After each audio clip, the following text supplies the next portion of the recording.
आज मंगलवार को चालसा में तृणमूल चाय बागान श्रमिक संघ की बैठक हुई।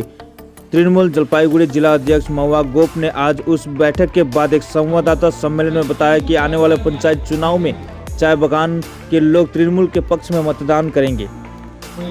इस दिन मेटली प्रखंड के 12 चाय बागानों के मजदूर संगठन के प्रतिनिधि बैठक में उपस्थित रहे। इस दिन जिला अध्यक्ष ने भाजपा की तीखी आलोचना करते हुए कहा कि भाजपा के नेता मीडिया में वोट को लेकर बड़ी बड़ी बातें करते हैं।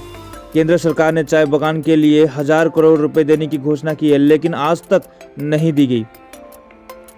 भले ही भाजपा के सांसद और विधायक चाय बागानों का चुनाव जीत गए हो, लेकिन वे केंद्र सरकार को चाय बागानों के विकास और समस्याओं के बारे में नहीं बता रहे हैं। मूल रूप से यह बैठक पंचायत चुनाव से पहले चाय बागान में तृणमूल संगठन को मजबूत करने के लिए चाय बागान के विभिन्न श्रमिक संगठनों के प्रतिनिधियों के साथ आयोजित की गई थी। इस दिन चालसा के एक निजी हॉल में बैठक आयोजित की गई थी। बैठक में चाय बागान के विभिन्न समस्याओं पर चर्चा हुई। साथ ही साथ चाय बागानों के संगठन को मजबूत करने के लिए पंचायत के समक्ष विस्तृत चर्चा की गई।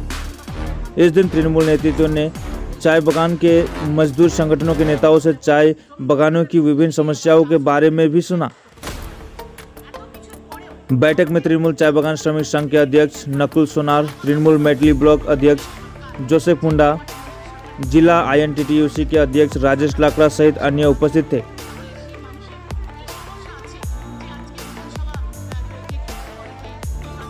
দেখুন বিজেপি এটা বিজেপির কালচার। যদি ধপের চপ বললেন ধপের চপটা বিজেপি দেয়, কারণ যখনই কোনো নির্বাচন আসে তখনই এই বিজেপির নেতাদের দৌরাত্ম্য বাড়ে। তখন এই চা বাগানের মানুষের জন্য তাদেরই প্রধানমন্ত্রী 1000 কোটি টাকার প্যাকেজ ঘোষণা করেছিল, আপনার মনে আছে সেটা মাদারিহাটে সভা থেকে আজ পর্যন্ত 1000 কোটি টাকার প্যাকেজ চা বাগানের মানুষের পৌঁছে।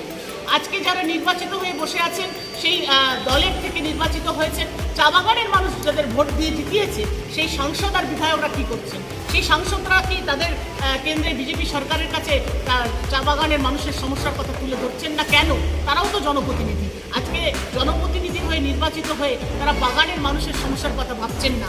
আজকে তৃণমূল কংগ্রেস সারা বছর মমতা বন্দ্যোপাধ্যায় আজকে এটা সামনে পঞ্চায়েত নির্বাচন বলে নয়, আজকে আমাদেরই সরকারের আমলে আজকে 232 টাকা যে মজুরি বৃদ্ধি আজ পর্যন্ত যতটা ধাপে ধাপে হয়েছে সেটা আগে হয়নি, যেটা 770 টাকা ছিল বামফ্রন্টের সময়। তো সেই মজুরি বৃদ্ধি কার সময় হলো? আজকে মমতা বন্দ্যোপাধ্যায়ের সরকারের সময়, মামাটি মানুষের সরকারের সময়।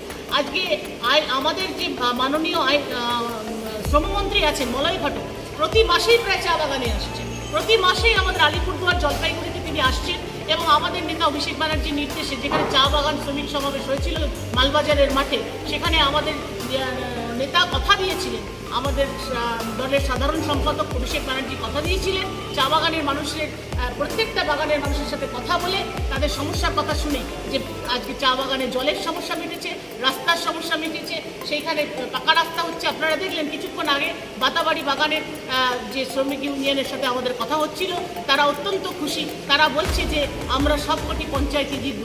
আমাদের সংগঠন যেমন আছে তেমনি যে রাস্তা আজকে দীর্ঘ আমাদের 30-40 বছর ধরে যে রাস্তার দাবি ছিল সেটা পথশ্রী প্রকল্প, রাস্তাশ্রী প্রকল্পে 27 তারিখে সেই উদ্বোধন হয়েছে, কাজও শুরু হয়েছে। তাহলে মানুষ খুশি। আজকে চা বাগানের রাস্তাঘাট থেকে শুরু করে পানীয় জলের থেকে শুরু করে সবটা যেমন হচ্ছে, তার পাশাপাশি মমতা বন্দ্যোপাধ্যায় চা বাগানের মানুষদের জন্য কাজ করছেন।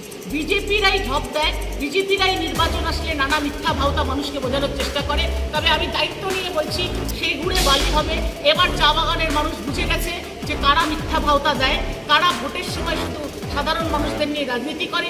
জলপাইগুড়ি জেলাতে সাংগঠনিকভাবে যাদের কোনো এখন অস্তিত্ব খুঁজে পাওয়া যাচ্ছে না, সেই বিজেপির লোকরা এখন নিজেদের হাইলাইট করার জন্য নানা কথা বলে বেড়াচ্ছেন এবং নিজেদেরকে সংবাদ মাধ্যমে নিয়ে এসে এটা প্রচার করার চেষ্টা করছেন। এবার চা বাগানের মানুষও মমতা বন্দ্যোপাধ্যায়ের সাথে আছে। মমতা বন্দ্যোপাধ্যায়